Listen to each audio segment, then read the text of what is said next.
আপনি আমাকে প্রশ্ন করলেন যে হিন্দুদের এত বড় মূর্তি বানাচ্ছে কেমনে করলো, ওই প্রশ্ন থেকে বরং এখন প্রশ্ন করেন, জাতিকে প্রশ্ন করান নানানমুখী চাপ চক্রান্ত ষড়যন্ত্রের হাত থেকে জাতিকে কেমনে বাঁচাইবেন। হিন্দুরা এত বড় রাম মূর্তি মন্দির নির্মাণ করার সাহস কিভাবে করলো? আপনার প্রশ্ন এটা? ওদের প্রশ্ন এটা। ওদের কাদের প্রশ্ন এটা? এটা হচ্ছে খেলাফত আন্দোলন, ইসলামী দলগুলো আর কি। এটা কিভাবে করলো ভাই? এই প্রশ্নটার থেকে বড় বড় প্রশ্ন হচ্ছে কোন দিকে যাচ্ছে, প্ল্যান কি, পরিকল্পনা কি, এবং সেই পরিকল্পনা মোকাবেলা করার জন্য আপনারা কি করছেন? কিভাবে করলো রাম মন্দিরে এত বড় মূর্তি নির্মাণের পরিকল্পনা? এটা আমি খুব বড় মনে করি না। হতে পারে গত নির্বাচনে ইন্টারিমের টাইমে যেভাবে ধর্মীয় দলগুলির বাড়ন্ত, এরপরে একটা নির্বাচিত সরকার ক্ষমতা আসছে, তারা হয়তো মনে করেছে যে এই সরকারের আমলে আমাদের এখন ধর্মীয় কিছু স্থাপনা আমরা করে ফেলি, এরকম হতে পারে, আমি জানি না। কিন্তু ধরেন আপনার এই যে আমাদের বিভিন্ন ইউটিউবার ওনারা তুলে ধরতেছেন, নানানভাবে তুলে ধরতেছেন যে অলরেডি রংপুর তারা নিয়ে যাওয়ার পরিকল্পনা করছে। এই তথ্যগুলি আমাদের কাছে আছে, মানে সোশ্যাল মিডিয়া যারা আছে তারা তথ্যগুলি পাচ্ছে, এবং এটা আমি যাচাই বাছাই করে যতটুকু দেখলাম যে হ্যাঁ, ভারতের অনেক সামরিক বিশেষজ্ঞ, অনেক থিঙ্ক ট্যাঙ্ক তারা কিন্তু একথা বলছে, প্রকাশ্যেই বলছে, বিভিন্ন আলোচনায় সরকারের কাছে প্রস্তাব দিচ্ছে, কথা বলছে, এবং রাজনৈতিক নেতারাও কিন্তু একথা বলছে। তাদের একটা ইচ্ছা আকাঙ্ক্ষা, যেটা আমরা নেগেটিভলি বলতে পারি খায়েশ, এগুলা ওকে। তারা বলছে চিকেন নেক তাদের সমস্যা, তারা 7 সিস্টার তারা কিন্তু রাখতে পারবে না, এরকম একটা চীনের আধিপত্য মোকাবেলায়। তখন তারা বলছে রংপুরটাকে নিয়ে যেতে পারলে চিকেন নেক থাকবে না, এটা একেবারে হাতির নেকে পরিণত হবে। তাহলে এখন হতে পারে এখানে একটা ধর্মীয় ইস্যু সৃষ্টি করার উদ্দেশ্য হতে পারে। এখন ধরেন যদি হিন্দুরা এখানে একটা মূর্তি বানাচ্ছে, আন্তর্জাতিকভাবে এ কথা আসতে পারে যে এটা ওদের ধর্মীয় অধিকার, ধর্মীয় কর্তব্য, এটা মানবাধিকার, ধর্মীয় স্থাপনা তুমি করতে পারো না, ওদের জায়গায় ওরা বানাচ্ছে। এখন আপনি কি করলাম, আমরা কি করলাম, এটা ভাঙার জন্য আমরা কর্মসূচি দিলাম, উদাহরণ দিচ্ছি আমি, উদাহরণ। তাহলে এটা নিয়ে লাগবে একটা সাম্প্রদায়িক দাঙ্গা, এটা নিয়ে লাগবে একটা দ্বন্দ্ব সংঘাত, এটাই তো চাচ্ছে কোনো মহল, আঞ্চলিক আন্তর্জাতিক মহল চাচ্ছে তো এটাই, লাগুক গন্ডগোল লাগলে তো সুবিধা। প্যালেস্টাইনে যেটা হয়েছে, এবার দেখেন হঠাৎ করে কথানের বার্তা নাই, হামাসকে কে বুদ্ধি দিল, কারা বুদ্ধি দিল? ওই ইহুদিদের একটা অনুষ্ঠানে গিয়ে রাতের বেলা অ্যাটাক করে বসলো। খেয়াল করেন কিন্তু, মানে ঘটনা মিলাইতে আপনারা মিলাবেন, কিন্তু মিলাইতে হবে।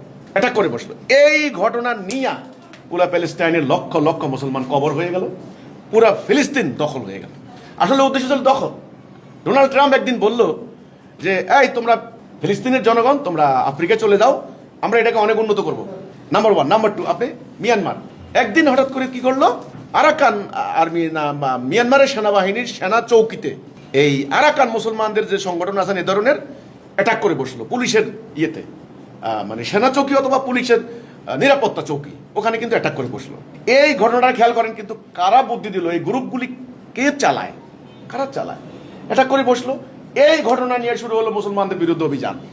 সমস্ত মিডিয়া প্রচার চালাইলো কি, মুসলমান উগ্র, মুসলমান সন্ত্রাসী, মুসলমান সরকারকে কোনো শান্তি দিবে না, এদেরকে এখান থেকে উচ্ছেদ করতে হবে। শুরু হলো উচ্ছেদ অভিযান।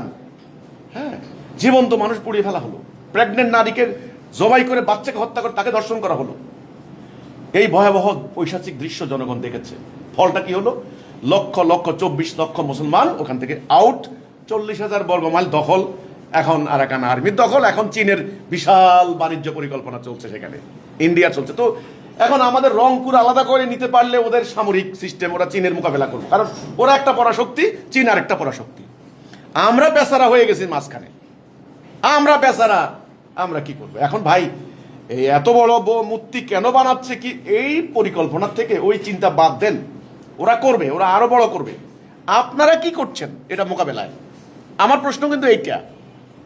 এই জন্য বলি, মাথা গরম করেন না, এদিকে ওদিকে ঢিল ছুঁড়েন না, আমার কথা শুনেন, আমাকে অবজ্ঞা করেন না, আমাকে গালাগালি দিয়েন না, কাফের ফতুয়া দিয়ে লাভ হবে না।